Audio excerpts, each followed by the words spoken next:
Stressed out? Need sleep? The cold weather bringing out those aches and pains or arthritis? There's never been a better time to try cannabis. Check out the greenhouse of Walled Lake and learn about the natural way to relax and escape all that 2020 stress. The greenhouse is locally owned, and they love helping people who are new to cannabis. They've got a great flower selection of the best Michigan-grown buds and the biggest pre-roll selection around. Don't want to smoke? No problem. There's vape carts, tinctures, concentrates, and everyone's favorite, edibles, like gummies, chocolates, peppermint bark, breath sprays, even the original Mackinac Island fudge. So check out the greenhouse of Walled Lake. 21 and over welcome, no med card needed.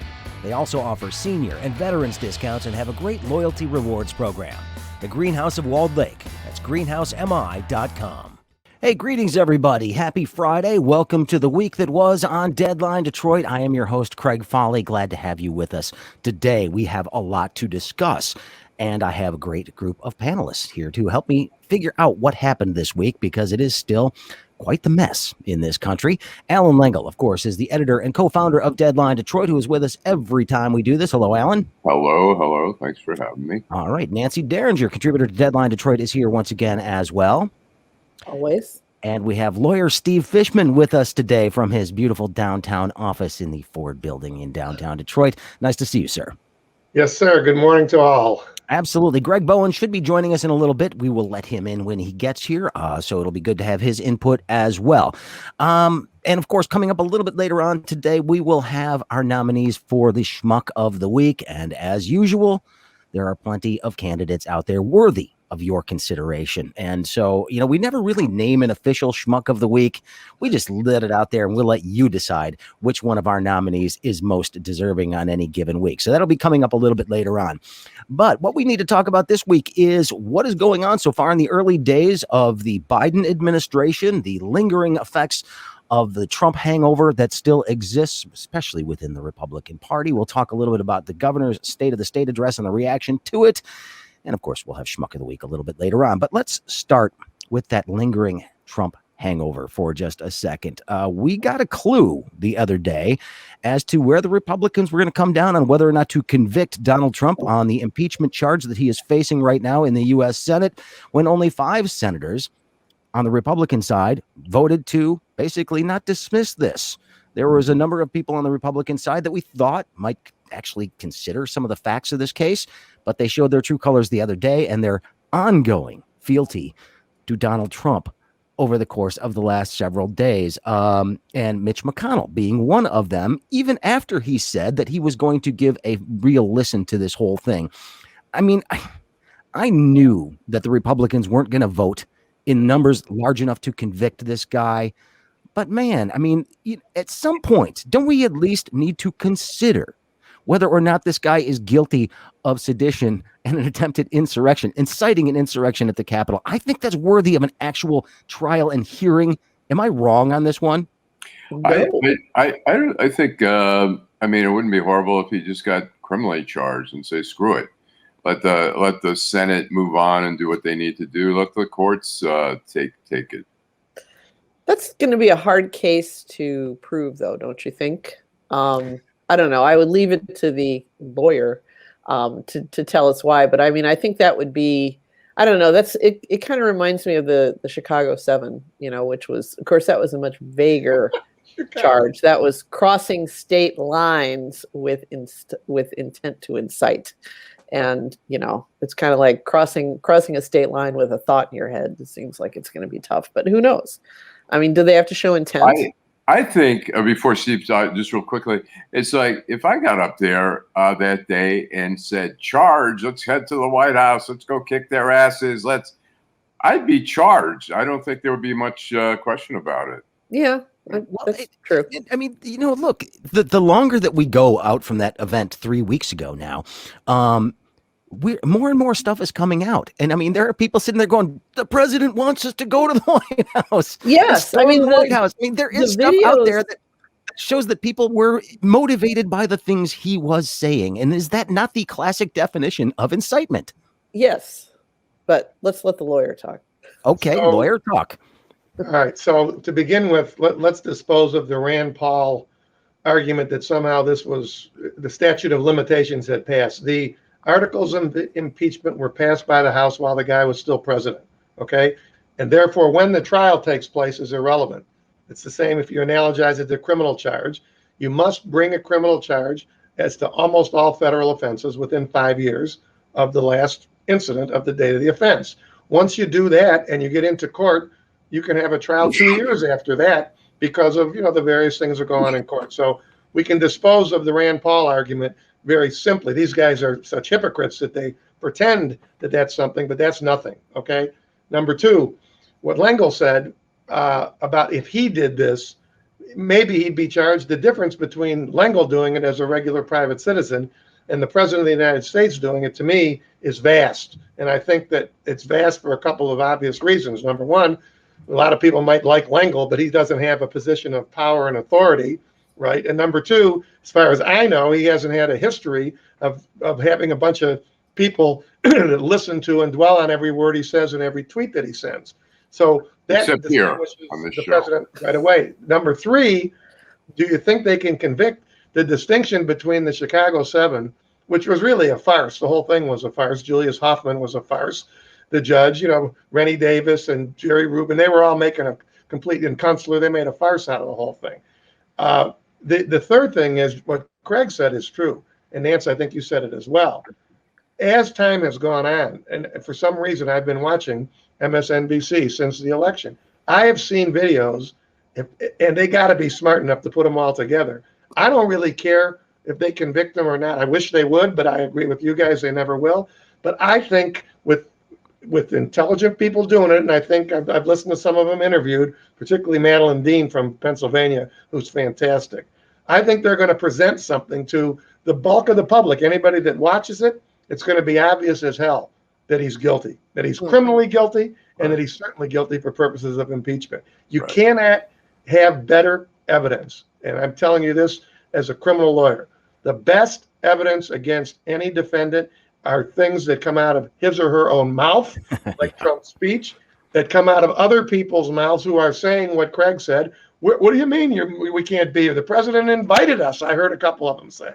And when you put those things together with the excessive acts of violence that have been coming out almost every day, it seems like, that's a very compelling case. What they do with it is irrelevant, but I think the public will be reminded of how they felt on January the 6th when they either saw it on TV or heard about it. They'll be reminded, those who pay attention, and I think that accomplishes the purpose. Are you going to do anything with the Marjorie Taylor Greens and the crazy QAnon people? Of course not. They live in a different universe. But there are a lot of people who voted for the Reverend and for Ossoff, people who voted for Biden, regular Republicans who had enough of these people. They're going to be reminded again. Aha! That's why I wanted to get rid of these people. So that's my view. My summary. I think Jamie Raskin from Maryland, who's supposed to be heading the impeachment, he's a very, very bright guy, constitutional lawyer, and I think he's razor sharp. So I think they've got a good group there executing the whole thing. Like I said, I don't know that there's actually going to be, a conviction for him in this. And, frankly, barring him from office in the future, I think is a wonderful idea. I think that's a minimum, that he should be held to, a minimum standard he should be held to for his role in all of this. But the fact that we actually had it happen in the first place, you mentioned how people felt on the day. I felt a lot worse about this as the days go on, because you start to see just how bad things were getting there. You've got 140 injuries to Capitol Police. You've now had 2 suicides amongst Capitol Police officers. Of course, the death of the Capitol Police officer as a direct result of the incursion that took place there. This was a violent act. This was not just a simple protest. This was a violent act, and they were not being egged on by police. This isn't police that started using excessive force and people started fighting back like we've seen in so many other protests across the country. And this was also not about fundamental rights being withheld to somebody. So I guess the thing that's really bothering me and angering me the most about this is how many people are trying to dismiss this as being somehow the equivalent of Black Lives Matter, or no big deal since Black Lives Matter also took place. This was their opportunity to get even. I've heard people suggesting things like that recently. And this was a direct attack on our democracy, and people believing the big lie that Congress would even have an opportunity to overturn this election in some capacity if they could just stop them from doing their jobs. People need to recognize how dangerous the a move argument. this was. The argument is going to be, the Democrats are going to present this very extremely solid cases, as Steve mentioned, and the Republicans are just going to say, this is unconstitutional. We still don't believe it's constitutional. They're not going to even look at the facts.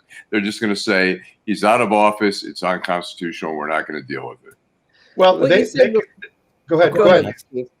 I was just going to say what you said before about these people living in a different world is so true. And, I've noticed this too, as I kind of, monitor various social media accounts and far right news sources, is it has taken hold very deeply and very quickly that this was no big deal. Yeah, some windows got broken. Yeah, blah, blah, blah. Oh, except for the martyr, Ashley Babbitt, who is now apparently wearing a halo somewhere. But, they really do live in a fact-free or a different world, a whole different bubble. And, there have always been people like that, but probably never so many as they do now. And it's because of their own media sources and everything else. Go ahead. Well, we talked about, somebody mentioned MTG, right? Marjorie Taylor Greene, and living in a different universe. But unfortunately, that universe has now been brought into our universe. That parallel universe has crossed over. It's like the bearded Spock episode of Star Trek right now, in that the Republicans have let that into their system. Yeah, you don't get that reference, but there's people out there that do. But that part, that sort of poisonous atmosphere has been brought into the Republican Party, and they're going to be dealing with it for quite a while. The fact that Kevin McCarthy went to go meet at Mar-a-Lago with Donald Trump yesterday and sat there taking smiling pictures lets you know that the Republicans know that if they want to win an election, they need these crazy people on their side, because they've been losing people, especially suburbanites, for quite a while now. If they want to compete, they need these people engaged and voting, and they have to somehow keep them from being too crazy, but keep them engaged at the same time. And this is a balancing act that I think is going to burn them. This is like adopting a pit bull out of a fighting ring, and thinking that if you can walk at a block on a leash, it's going to be just fine. It's like, it's not. This is a bad idea, and I'm shocked at how quickly it has turned from we have a chance to remake the party. This tragedy at the Capitol was was a tragedy, but it can serve as a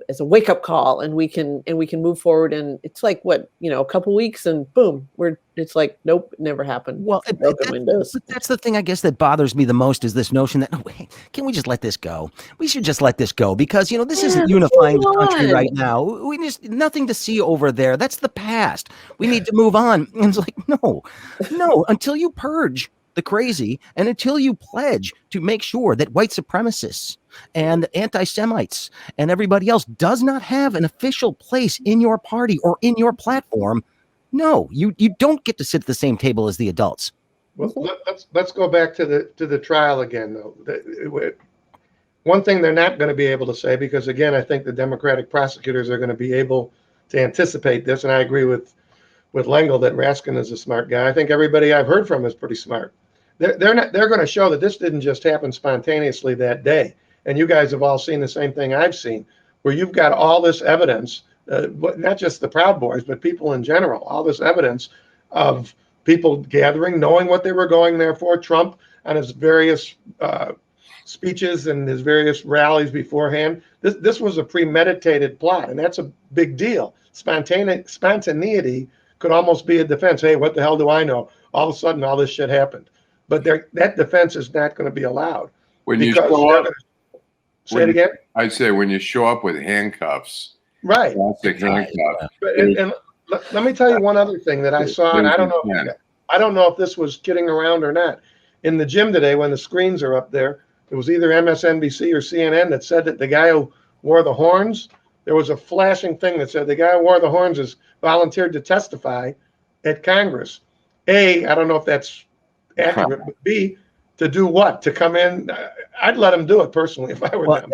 They had a statement from his attorney saying, yes, he wants to testify, because he basically wants to say, hey, Trump told us to do this, and then he said he was going to pardon us, and he didn't. I've been duped. That's what he is arguing, is that there was an implication that there was a pardon awaiting these people. And when it didn't happen, they're turning on Trump already. But his attorneys made that statement.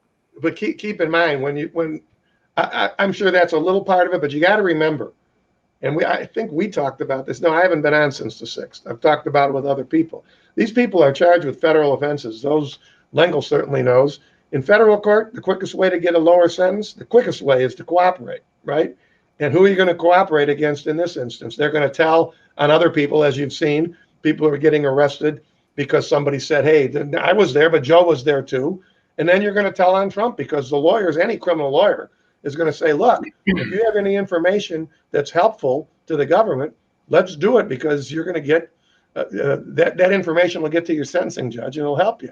So I'm not surprised if the lawyer is telling him that. And if the guy says he'll do it, bring him on. Let him sit there.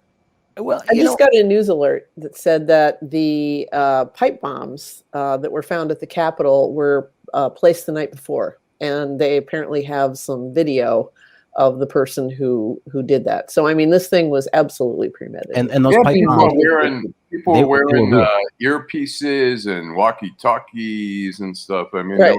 there was some, whether everybody was in on it, but there was definitely a core group that had some sort of organization there. Well, no, everybody was not in on it, but there was certainly a hardcore. But the question is going to be, what was the level of coordination, and was there any coordination from within the party itself, within Congress itself? I mean, Nancy Pelosi yesterday came out and made the statement that indeed, the enemy is from within, and she was talking about the U.S. House of Representatives, in particular, our friend MTG, Marjorie Taylor Greene, and her QAnon people. But she's like, she wants to carry a gun. She's like, there are members that want to bring guns onto the House of the floor. Why should we allow this?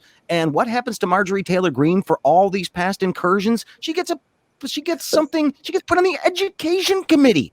This is a woman that says that Parkland and Sandy Hook were false flag operations. She bought into the Alex Jones bullshit around that issue. They put her on the Education Commission. This is a woman who wants armed people walking around our elementary schools. This is why. I mean, how tone deaf and how stupid is Kevin McCarthy that he allows this to happen? He's not tone deaf and stupid. He's goading. Do you understand that? He's but to what end? Pushing. I don't know. I mean, I think he's trying to show that, he doesn't, no fucks given, as they say. I mean, I don't know what he's doing. But it's repulsive. And I wish I had the ovaries that Nancy Pelosi has, which is not to say they're old, but they're just strong, I was going to back up just a drop to say, when Trump kept saying January 6th, it's going to be wild. Yeah. I mean, he knew there was going to be craziness there. He gets, the intelligence that came to the Capitol Police, he certainly got. He gets, normally, and this presidency was not normal.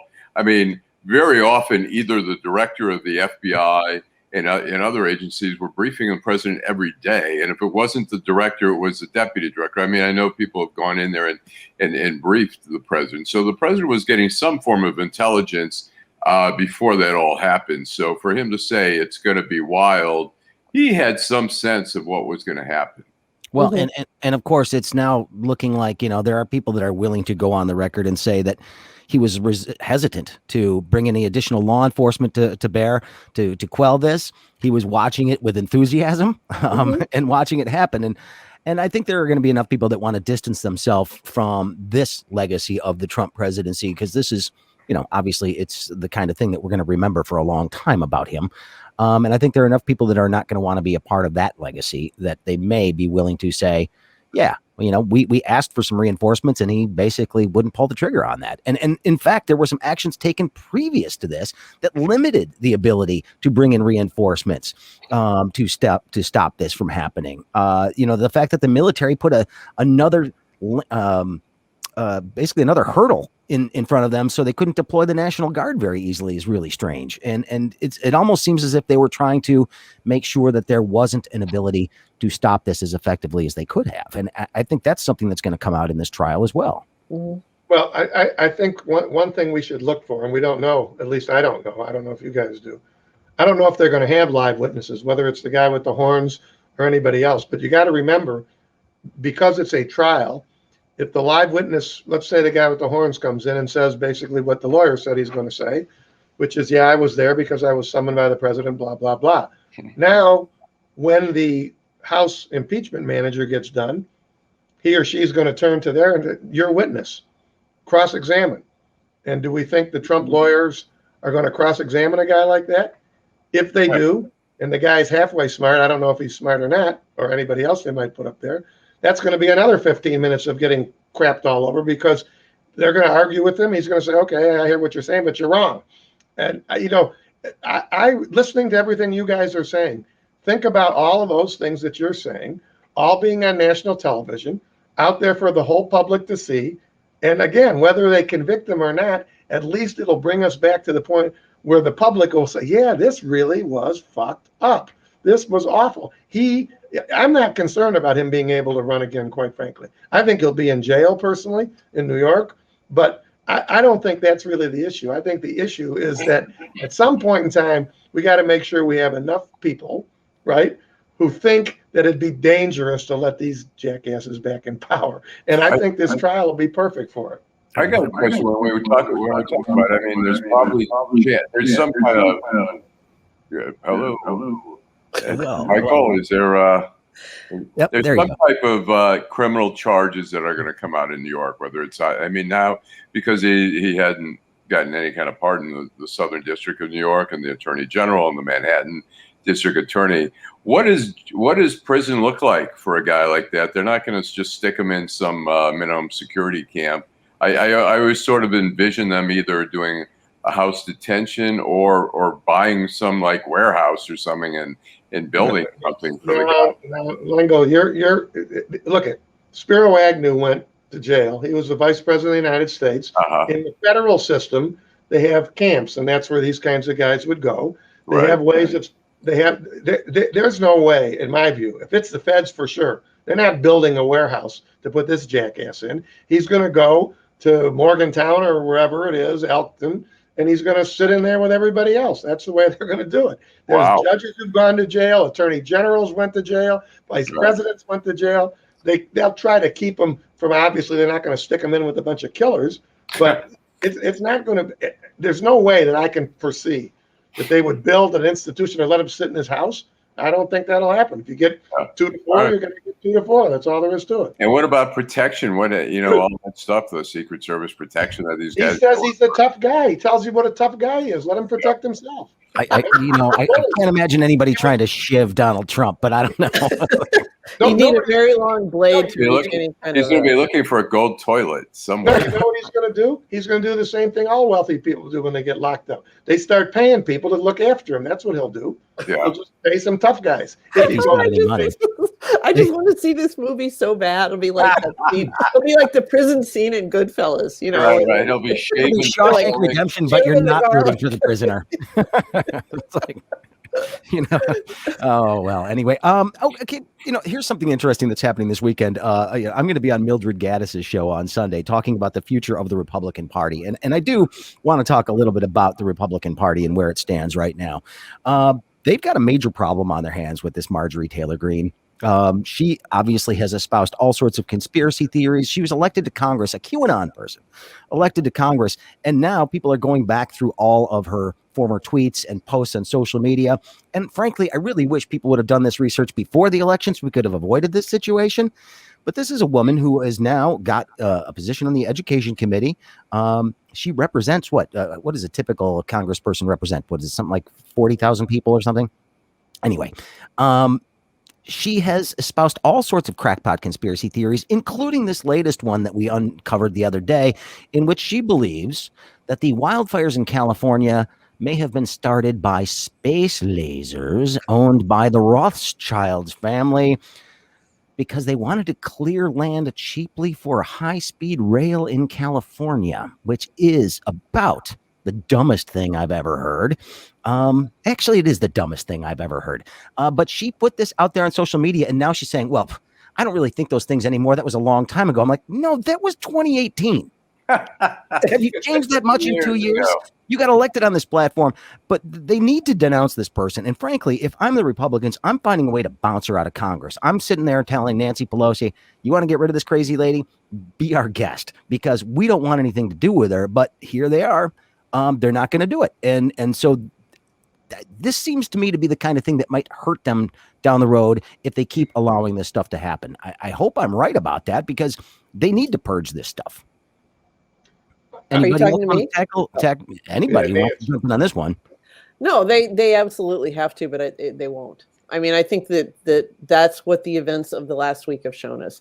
It's like they are the embarrassing relatives, but they're still your relatives. You know what I mean? I mean, it's like, my dad, sometimes my dad will drop an N-bomb at the dinner table, that kind of thing, and you just have to, and everybody just kind of looks the other way and, and stares at their hands, but nobody is going to really do anything about her. I mean, I would love to see her ejected, but I don't think they will. I think it's a dangerous, I think what they see it as, hey, the voters have spoken. This is who they want to represent them. Who are we to say she, even in her craziest form, that's what they've picked. And they're going to say, hey, it's not up to us to remove her now. Well, she did call for the assassination of other politicians in the body that she is serving in right now. So if you are working in that body and you have to deal with her in some capacity, do you not have a right to sit there and say, this is somebody who's actually called for the assassination of politicians? She doesn't belong here. Right. Well, they took Steve King off of, when Steve King stuff, which was not even close to this kind of stuff. I mean, he was a racist and who knows what, but they took him off of committees and they basically banished him. They didn't expel him, but they banished him. Right. They could certainly at least do that. But I think Craig's issue that he raised about the Republican Party, I'd like to take it a little farther than just Marjorie Taylor Greene and some of the people. What do they stand? They stand for nothing. I just read a column yesterday by Jennifer Rubin where she talked about the do nothing part. They remind me of the know nothings. Remember when we read about in the 19th century? They're know nothings, and they're also do nothing. They have no platform. They didn't even present a platform, remember, for the Republican convention, other than they support Trump. And if you listen to them, they really don't propose anything. They've gotten the two things they ever wanted, right? Conservative justices and judges, and a tax cut for rich people. That's it. They don't have any other positions. So to me, I want to hear what you guys think. I think that the Democrats, I understand what Biden's talking about, and you want to try to get along and you want to try to do things on a unified basis. You know what I say? Fuck that. I say we have a chance to do some things for all of the people. Right. All the things that the Democrats are proposing, the public supports 70%, 80%, 65%. I wouldn't waste my breath talking to these guys. I agree. I think Obama was duped. He had a super majority in the Senate. He had everything going. I mean, he could have just run, and they were crying, going, "Oh my God, why don't we have bipartisan cooperation?" Obama's like, "Yeah, okay, I want to be the get along kind of president." And they just duped him. And I think the same thing's happening here. It's like the Republicans before with the Supreme Court when they knocked out Obama's last pick. They were like, "Oh my God, this is wrong." And then it's their turn. They're like, "Hey, screw you. We got the majority." They fight like bullies, essentially. Yeah. A friend, an old boss of mine, put it best, and I've quoted him dozens of times since then, which is, the Republicans don't have any more ideas. All they have are tactics. And that's what this push to the push around the elections and voting. It's all about minimizing Democratic votes and maximizing Republican votes and putting up as many roadblocks as possible to make it harder for poor people, for people who don't live the way they do to vote. And that's just evidence of that. A new proposal in Georgia to require 2 forms of ID to get an absentee ballot. Two pieces of ID to get an absentee ballot. That was just introduced the other day. We'll see if that goes anywhere in Georgia. But for me, the Republicans, you're hearing a lot of their whine right now about the Biden agenda is divisive. And if you want to really, unite us as a country, don't do things we don't like. And I'm thinking to myself, Democrats did not run for these positions so they could just keep doing the same shit that the Republicans have been doing all this time. There's a reason they're the opposition party, because they have a different idea on how the country should be run. And there's nothing wrong with that. But for the Republicans to sit there and say, hey, we're only going to, agree that you're trying to unite the country if you leave all the shit that we did in place and don't do any of the stuff that you like. If that's your definition of unity, I'm sorry, you're going to be severely disappointed. Run better candidates, get better ideas, get rid of the crazy in your party, and then maybe people might come around to your way of thinking. But don't try to tell me right now, all of a sudden you give a shit about deficits, and now you're going back to the party of Reagan again. It's just not accurate. You have done nothing to show me that that is indeed what you're trying to do. But didn't we talk about this last week, though, with the whole idea of like this ping pong ball that just, or tennis ball that goes back and forth? It's like all these Republicans who are up in arms about Biden's executive orders. It's like, hey, I watched the inauguration in 2017. I remember that scene after the swearing in, where Trump is sitting at a table and they're putting executive orders in front of him and he's signing one after another while Melania weeps quietly in the corner. I mean, it's like they did the exact same thing. Well, he criticized Obama for his legislation, which was basically, signing orders all the time. And he said, oh, this is just totally ridiculous. And then here he came in and he did not navigate with Congress at all. He was just signing executive orders left and right. He had no skills to deal with Congress. I think what Nancy just said, though, this is the Republican platform. Tactics is everything. And what McConnell and them believe, and I think they happen to be right about it, if they can block and obfuscate and do what they've been doing, and if the Democrats and the president don't decide to strong arm and play tough, then they'll accomplish nothing. And then what? Then they think they'll take back the House, maybe take back the Senate, and who knows what happens after that. We've got to do stuff, because all the things that we want to do that Biden's talking about, that the Democrats are talking about, are what the public wants. Yeah. Infrastructure, more checks, more help. Here's something that I've been watching though this week, which is vaccines. Yes. Well, one of the things that suggests to me that the Republicans do recognize that there are some problems that need to be fixed is that they have been letting the appointees get through the Senate for the most part. There's going to be a couple of battles here, but for the most part, Biden is getting the cabinet that he has chosen without too much difficulty so far. And for me, that, like I said, that's a recognition that some normalcy needs to be reestablished in Washington. They need people and adults in charge of these various things to make sure they work. That is a promising sign. And the fact that they were willing to get that done is good, because if the Republicans were still in charge, fully in charge of the Senate, I have a feeling this would be a much more difficult process here. But Mitch McConnell, even before he had given up this power sharing arrangement, did allow a lot of these to go through.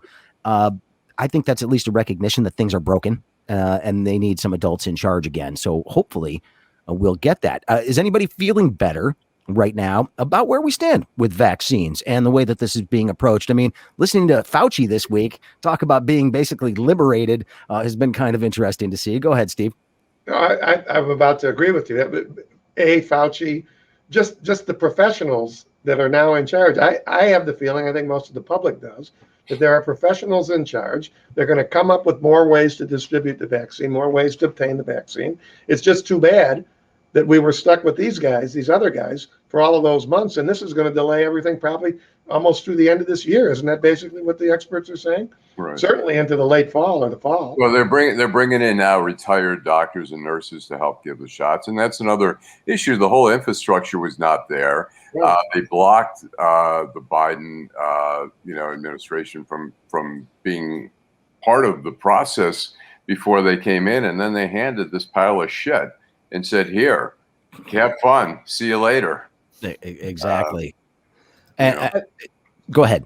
I was just going to say, Steve, have you gotten yours yet? I got my first vaccine last Monday at Harper Hospital, and the second one will be February the 8th. And by doing that, Nance, I'm glad you wanted to let the public know that I'm in my 70s, so I appreciate it. Yeah.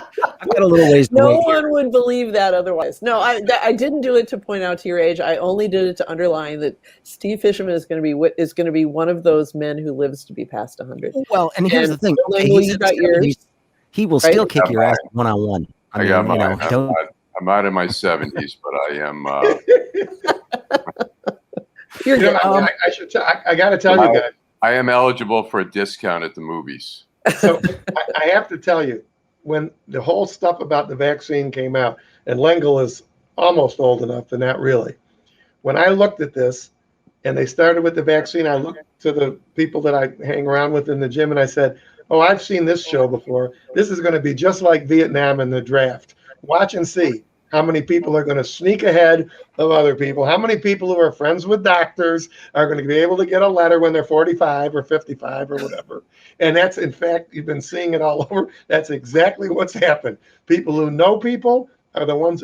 I know a ton of people that got vaccinated. They happen to be in the right age group, but they didn't get it by waiting in line and waiting for Beaumont or Harper to let you know. They got it the same way that happened back in the draft era. They paid. They knew somebody. It's exactly. I've seen this song before. Well, Part of me is okay with that. Let me explain something real quick. Part of me is okay with that because the person that's willing to cut in front of the line is also probably the asshole that wasn't wearing a mask and was endangering other people to begin with. So yes, get them freaking vaccinated. Okay, assholes get to the front of the line because you're screwing it up for the rest of us anyway. Yeah. You know what? Yeah. My sense was of this thing, and a lot of it, and Steve's right about some of that, but a lot of it was basically like, hey, this hospital's just go in. They're letting anyone walk in and sign up for it. And, same thing, Ford Hospital for a little bit was like, hey, on the 9th floor, go there, you can sign up and they'll give you an appointment. You have to be in the right categories or whatever. And then that would close. And, people are scrambling. Hopefully in the next, my sense is in the next couple of weeks, we're going to see a lot more. In the next 2-3 weeks, we're going to see a lot more vaccines. Yeah, it's like we're living through a very tense period, with this new variant in town or in the state rather, and everything else. And it's like it's kind of like we're in a nightmare, and we're trying to get to the door and we can't get there. I think if we step back and kind of think of the fullness of time, I believe that it'll improve. When you look at it on a day-to-day basis, it looks very different, and you look at it like week to week or month to month. So. Right. In the meantime, people need to still not be like doing all crazy things and don't be irresponsible and going really and just because restaurants are open doesn't mean you should be hanging out inside a restaurant. February 1st is coming up in a couple of days, and I don't think I'm going to be rushing right back out to get into those restaurants and bars. Let's move on to something else here for just a second. I do want to talk a little bit about the stock market and what we've been witnessing the last couple of days. We have a whole bunch of day traders using platforms like Robinhood and E-Trade, that have sort of started communicating with each other on these Reddit forums. And they're working as a team, frankly, to prop up stocks like GameStop and AMC theaters and other things that other people have been shorting because they see the future of these businesses being somewhat bleak. And I'm not even going to pretend that I understand how all of this works. If I did, I would be in finance, I'd be a billionaire, and I would not be talking to all of you right now. But at the same time, you sound like Trump. Saying, hey, I don't really want to come here in Pennsylvania. I was hoping I wouldn't have to. I was hoping I'd be so far ahead in the polls I wouldn't have to talk to you people. Well, maybe I would be, but it'd be from my boat in the Caribbean somewhere. Right.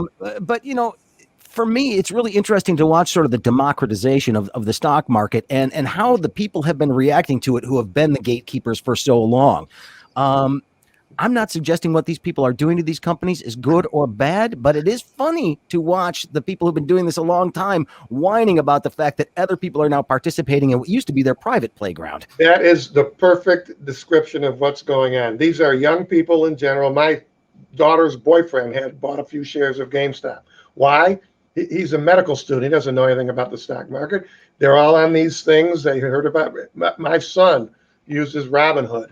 They don't have any money, but a few shares here and a few shares there. And what you said, Craig, yesterday in the gym, I'm watching these jackasses on CNBC, this guy, Joe Kernan, and they're just what you said. They're whining and complaining, and you can see what they're saying is, Who in the hell are these young people to interfere with our nest eggs? And we're the ones who run everything, us old white people. And you guys are coming in here fucking with us, and it's working. And these people are going out of their minds. With respect to shorts, remember, there's two ways to view shorts. The way that the Joe Kernans of the world view it is, oh, they're just coming in, and there's businesses that have no business being out there, so they're making it impossible for the GameStops and the AMCs to continue. The other side of the coin, which I happen to be on, is that they're just predators who come in and short the hell out of everybody, and then they drive businesses into the ground. Well, and here's the thing. They've had a platform in which to do that. So they'll short this stock, and then CNBC or Fox Business will give these people a chance to come on and talk about the things they think are going to happen in the market. Exactly. They have a platform to manipulate the market. Now they're complaining about other people manipulating the market. And again, for me, it just shows that this whole system is ripe to be gamed at any given time. And people have been doing this since the beginning of time. This is not a new thing, but it is being exposed to some sunlight, and it makes it very uncomfortable for some of these people. And I don't have a problem with that. It's a casino. Now, at the end of the day, as I told my daughter's boyfriend, the stock's not going up forever. There has to be a certain time. I think I persuaded him to sell some of his shares at least, because he had made 300 points, but there's some poetic justice to it, that regular people are getting their say, and these guys who've been running the whole world, the market for their whole life, they got to just sit there and take it, and they hate it. And that means I like it. Even my daughter, who is 24 years old, who asked me not long ago, what are stocks and should I invest? And I actually got her to Morgan Stanley, and she's opened a little account with her tiny little nest egg. But she got in on this and said she made enough to pay her rent next month. Now that's not a lot of money, but it's like let's redistribute a little bit of this wealth. It's like at 24 years old, that's a windfall. Having your rent paid for a month is a windfall at 24. Are you kidding me? Heck, it's a windfall at 54, which I'm going to be soon. So for me, what was funny to watch, there was one of the guys from one of the hedge funds, Steve something, I can't remember his last name, but he's saying, look, these stupid kids took their money, probably their stimulus money, and invested it in these stocks. And I said, first of all, it's none of your business where these people get their money or what they do with it.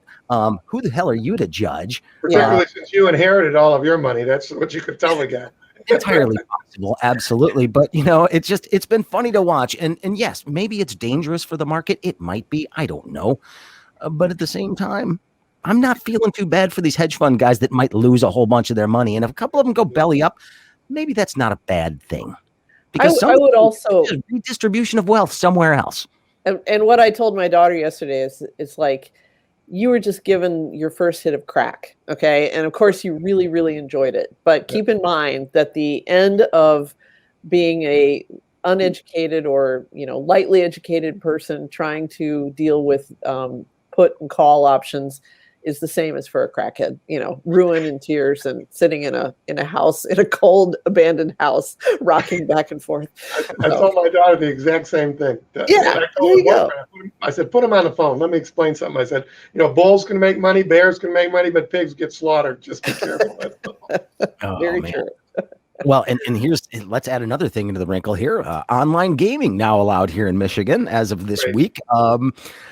I'm interested to see what that does to things, but because my TV commercials are now all for the various companies that are running the books for the Detroit casinos right now. So it's really interesting. Let me tell you guys something about all this gambling stuff. And this is from my own life experience and also experience as a lawyer. There's various kinds of addictions. There's drug addiction, there's alcohol addiction, there's gambling addiction. There's no comparison. Drugs can kill you, but you can only take so much drugs before you pass out. Drinking can kill you, but you can only drink so much before you pass out. Gambling, particularly now, where the state allows you to do it. I don't know if you guys saw the case I just took on yesterday. It was in the paper. The state lottery allows you to do it. The casinos allow you to do it. The bookies allow you to do it. And because you're not drinking or using drugs, you can stay up all night doing that stuff. Allowing people to gamble as widely as it's now becoming is going to cause humongous problems. I'm telling you, you're going to find people who are going to ruin their lives, young people and older people, ruin their lives because of a gambling addiction. And it's an awful addiction. That's all I can tell you. And the thing is, I mean, you may not get your kneecaps broken anymore, but, you're still out the money. My brother's a gambler. He The claims. best- I actually sign up for FanDuel, and I am such a light gambler. I mean, I'll put in like $40 in the pot or whatever, but I am just doing a little bit of blackjack, and I just for the heck of it, I think I probably won about $30, but I'm not going out big time. But Steve's right. I mean, if you really are into it, and it's so accessible in every way, and people are locked down now too, which even makes it a greater temptation. I think it's something we need to keep an eye on. What I really mean though is it's the same thing with alcohol and drugs. A lot of people can drink. I drink. Right. All my friends drink. But whether it's the genetic makeup or whatever, we're not alcoholics because we don't need to drink. And if we don't drink for a month, we wouldn't like it, but we're fine. Gambling, like what you're doing, Allan, there's a zillion people that can do that. They can play $30 or whatever, or $300. But addiction is different. Addiction means whatever you got in your pocket, whatever you got in your bank account, you're willing to go through. And that's a sad thing to observe. And It's a compulsive behavior. well, we saw. I remember a Oak Park fireman blew his head off over at the Motor City Casino one day after losing. People let it ride. And it's the worst work that my brother ever did was watch Casino, because he came, by the time the credits rolled, he was convinced that he could be Ace Rothstein. And if you remember the Ace Rothstein story from that narrative, is that he was a gambler, but he was a thinker, and he weighed everything, and he always won because he just educated himself. He never bet on emotion or fan emotion. He bet on science. And so that's why from time to time I am asked to drive across the bridge to the Windsor Casino, which allows parlay sportsbook gambling. And I've placed a few bets for him over there. I don't think he's compulsive in the sense that he still has a roof over his head. But, every time I put down $500 on a 6-game parlay for him, I think, he could spend this $500 a lot smarter, but well, you can probably make more money if you put it in the stock market, as a matter of fact. But in GameStop, he'd probably be a millionaire by now. All right, we've got a little bit of time left. It's not yet time for Schmuck of the Week, because I do want to talk about this. Maybe nobody noticed, and that's part of the reason that this is buried so deeply into this broadcast today. Gretchen Whitmer gave her State of the State address the other night. It was 25 minutes long because there were no interruptions for applause. After it was over, the best Mike Shirky could say was that she looked wonderful, and that her giving it without a mask sent some hope. And I'm thinking to myself, all right, so the State of the State address used to be something that at least all the channels would carry. I mean, it was so quick. It was 25 minutes long. By the time I remembered it was on, I had to watch it the next morning because I was like, oh shoot, this is on, and it was over. And so, it was quick. It was, there was nothing. There were no great pronouncements. There was a lot of stuff that she already talked about, and it was a sort of a cheerleader thing of we need to have bipartisan support. It's really important. There was just I don't know, and it does take. I mean, the fact that it's not done, before a live crowd, sort of takes away a lot from it. And that's one of the things we used to see, is that we see both Democrats and Republicans gathering for a speech like that. And that was missing. So it was kind of pretty low key, nothing too exciting. Yeah, there wasn't a whole lot in there. But the interesting thing to me, though, is that the Republican response to this has been to threaten school aid funding. If indeed Granholm, or excuse me, I keep doing this because she's been in the news, obviously. Whitmer, on the other hand, unless she gives them control or the county's control over when to close schools, restaurants, etc., they're going to withhold funding from the school aid fund, which seems to me to be a little harsh. That's just hardball tactics. It's a guy in the playground going, yeah. That's the level of maturity that they have. Yeah, he will not. That's. Nancy and I were talking about this, I think the other day, about just how all these guys from these little, podunk little towns are running our legislature, while, the people, the greater majority of the big population centers are not represented properly. Not in leadership. Yeah.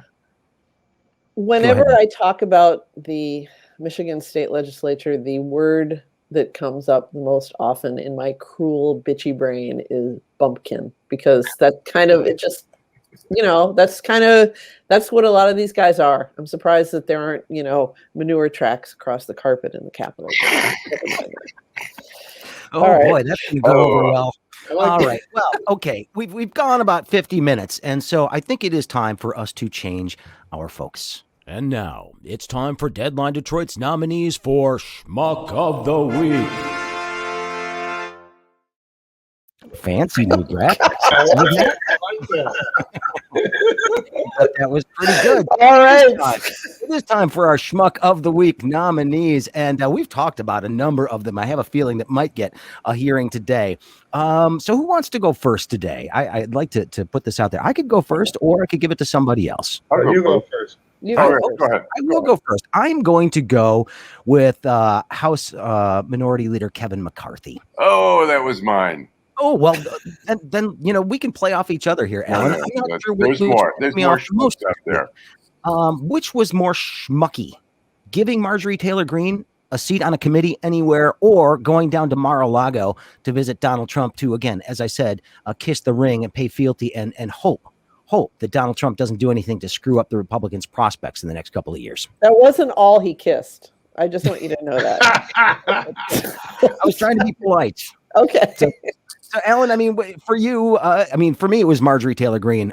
This woman shouldn't be anywhere near Congress, let alone a committee in Congress, and certainly not the Education Committee. But the Trump visit to Mar-a-Lago yesterday was symbolic in all the wrong ways.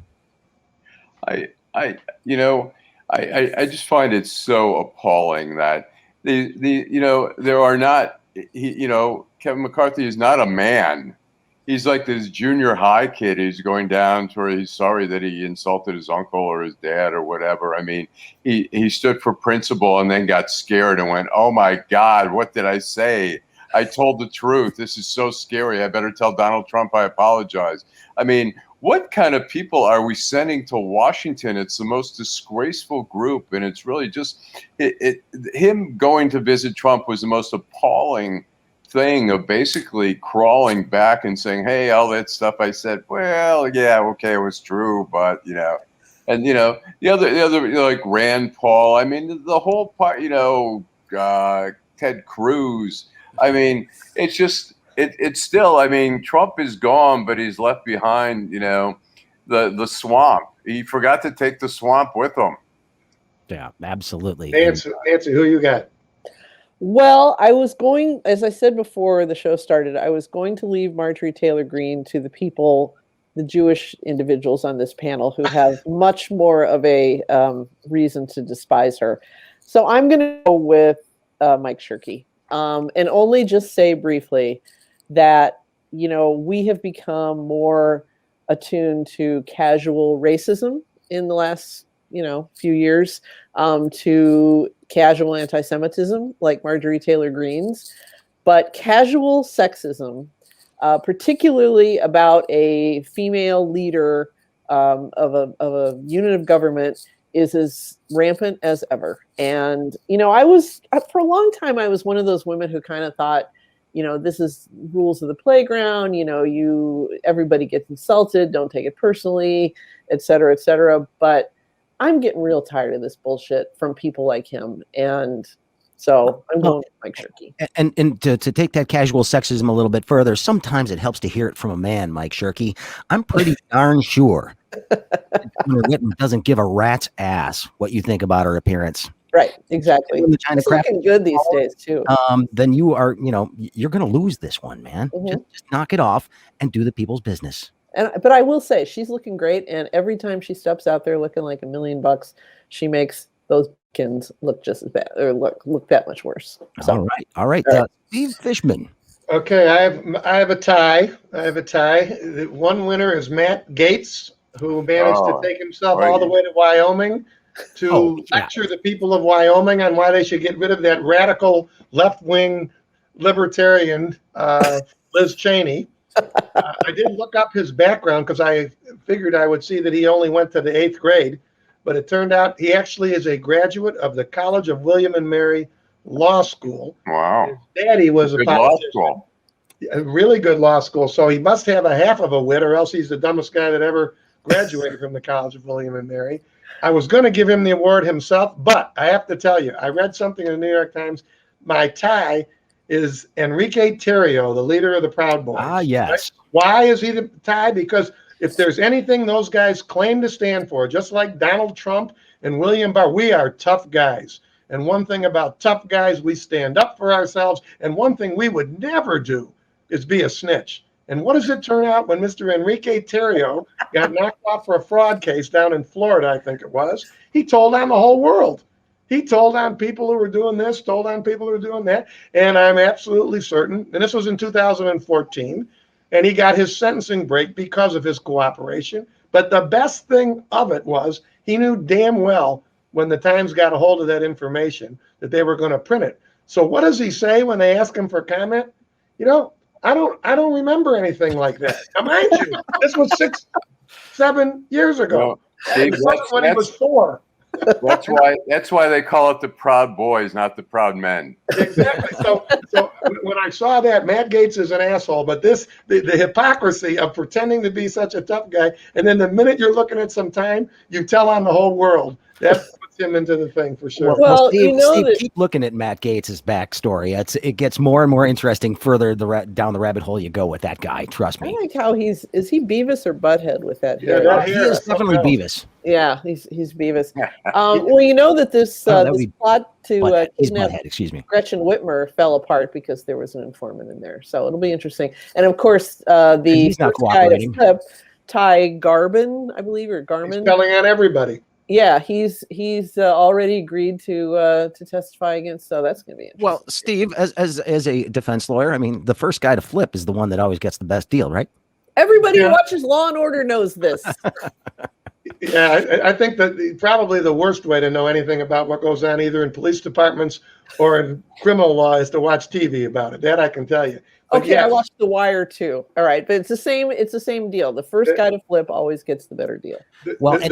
The first person to flip, yeah, most of the time they do. And any lawyer, particularly if the case against the defendant is strong, is going to make sure that the client understands that he or she's got the opportunity to cooperate. And if you do so, it'll help you. Just like it helped Enrique Tarrio to make him the head of the Proud Boys. Maybe they found out he was a snitch. They said, "Oh, this is the guy we want for our leader." Wasn't Whitey Bulger a FBI snitch? Oh, yeah. As well? That's Yeah. one of the great stories. That's one of the great stories in the history of this country's criminals. Whitey Bulger? Whitey Bulger was turning in all his, his. Well, the Johnny Depp movie about that was great.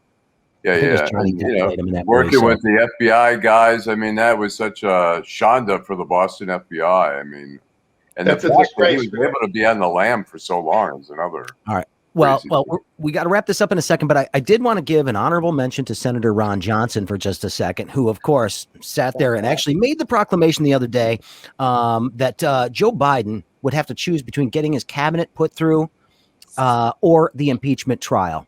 And what I loved about this is that Chuck Schumer quickly reminded him that he is now in the minority and he can shut the hell up. So that went nowhere, which was great. So nice threat there, Ron Johnson from Wisconsin, who I think might find himself not in there after this term is up, because I think the people in Wisconsin have had enough. And also a sad note today, apparently Mike Pence didn't make any arrangements for what his life was going to be after being the vice president. Maybe thinking Donald Trump was going to win secretly, magically, because he apparently has been couch surfing with friends for the last few weeks because he has nowhere to go. So Mother and Mike are couch surfing, crashing at friends' houses. Fine.